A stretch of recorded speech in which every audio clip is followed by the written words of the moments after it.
आहे भाजप निर्माण करण्याचा प्रयत्न होतात अशा निवडणुकीमध्ये सगळ्या दऱ्या पडतात, भेगा पडतात. तुम्ही पाहिलं असं नगरपालिकेला तसं झालं, महानगरपालिकेला झालं, जिल्हा परिषदला झालं.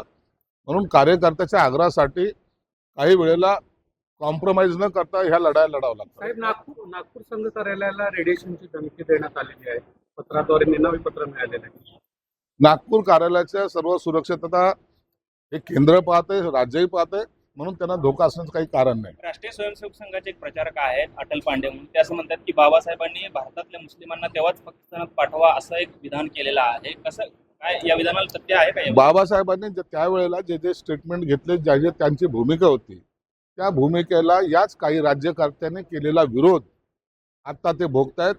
आणि म्हणून बाबासाहेबांनी प्रत्येक विषयात आपलं जे काही स्पष्ट मत मांडलं होतं त्याची आता आठवण आणि ते केलं असतं तर किती बरं झालं असतं, आता हे प्रत्येक राज्यकर्त्याला सुचायला लागलं.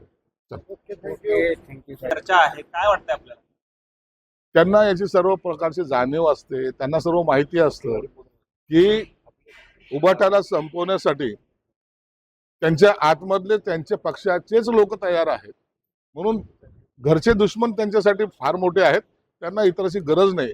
म्हणून मला वाटतं सेफ साईड म्हणून ते आज निवडणुकीतून बाहेर पडले. साहेब, काल सुषमा अंधारेंनी एक स्टेटस ठेवलेलं की उद्धव ठाकरेंच्या सोबत भेट घेतलेलं आणि त्याच्या खाली एक लिहिलं होतं की 100 आमदार की खासदार की या व्यक्ती पुढे कुर्बान दिली तर ना, अहो तुम्हाला उमेदवारी दिली तर कुर्बान करा ना. जे दिले नाही त्याला कुठं कुर्बान करता तुम्ही?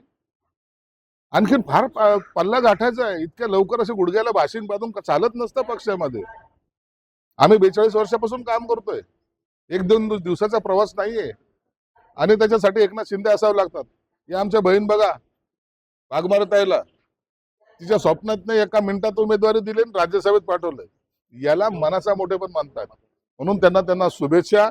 पक्षाचं काम करा आणि पक्ष असाच डुबवा. राज ठाकरे असं म्हणताय की बाबा 2023 लाच महिला आरक्षण विधेयक झालं होतं, मग आता मोर्चे का काढतायत हे सत्ताधारी? राज साहेब काय म्हणतात, काँग्रेसची काय पॉलिसी आहे, भाजपने आता विधेयक काय आणलंय, या बाबतीमध्ये सर्व चर्चा होत आहेत. आणि त्यासाठी देवेंद्र फडणवीस साहेबांनी सुद्धा सांगितलंय, कुणाला जर चर्चा करायची असेल तर ओपन आपण समोर करू. आणि ते आव्हान प्रति आव्हान एकमेकाला देणं सुरू आहे. म्हणून याच्यावर आता भाष्य करणं योग्य नाही. राज ठाकरे असंही म्हणतायत की मराठी शाळा विकल्या जात आहेत. करण्याची चर्चा चालू आहे. काय झालं? प्रहार जनशक्ती जो पक्ष आहे तो आपल्या पक्षात विलीन होण्यावर असल्याची चर्चा चालू आहे. काय चाललंय, काय चर्चा झाल्या, बच्चू कडू साहेबांचं आणि एकनाथ शिंदे साहेबांची काय चर्चा झाली याच्याबद्दल तर कुणाला आमच्या पक्षी नेत्यापैकी कुणाला माहिती दिली तर आलेली नाहीये. त्याचा निर्णय ऐन वेळेला एकनाथ शिंदे साहेब घेतील.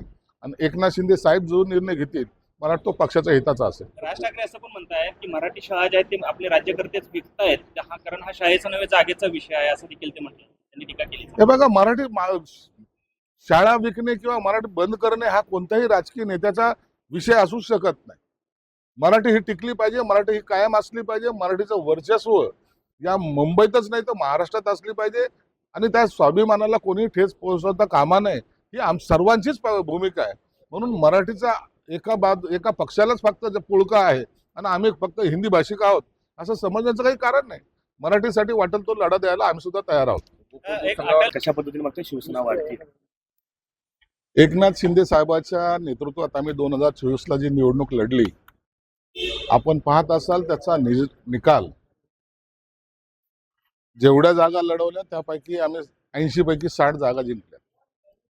स्ट्राईक रेट वाढला. लोकांमध्ये एक वेगळा आत्मविश्वास हा एकनाथ शिंदे साहेबांबरोबर आहे.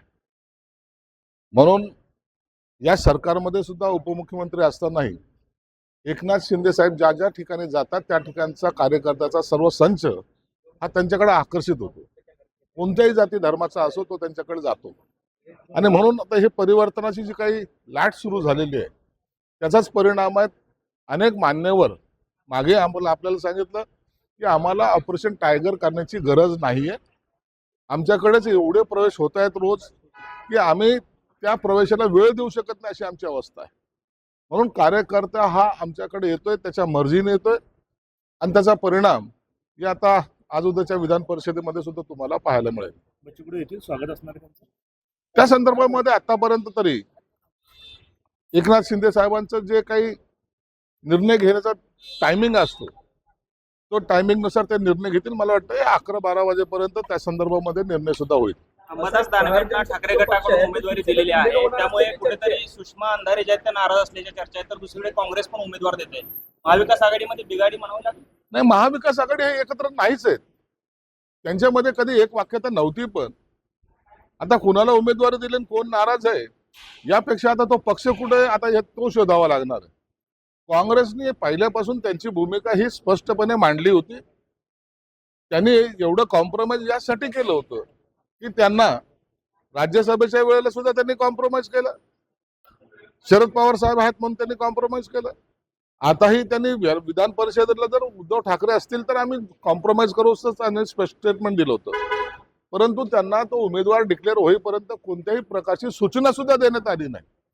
म्हणून आता काँग्रेसला काउंट करणं किंवा काँग्रेसचा अपमान करणं हे उभाट्यानं केलेलं. मला वाटतं काँग्रेस हा अशी ती पार्टी आहे, मग ते काही सगळं गेलं तरी चालेल, परंतु आम्ही आमचा हट्ट सोडणार नाही या भूमिकेत कदाचित ते असतील. म्हणून काँग्रेस आता ही सेपरेट लढेल असं एकंदरीत आता तरी वातावरण आहे. उद्धव ठाकरेंना पराभवाची भीती होती म्हणून